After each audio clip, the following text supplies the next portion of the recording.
Unlock a world of Nintendo fun with that GameStop gift card burning a hole in your pocket. First things first, you can totally use your GameStop gift card online. Head over to GameStop's website. Use the search bar to find Nintendo eShop gift cards. These are digital codes that add funds directly to your Nintendo Switch account. Pick the amount you want, add it to your cart, and proceed to checkout.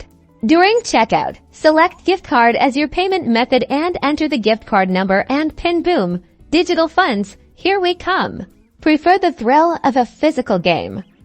No problem. Head to your local GameStop store.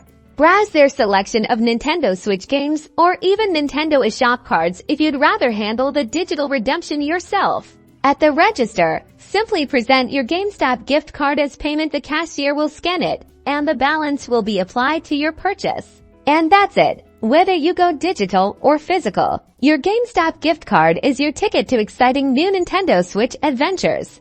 Have fun gaming!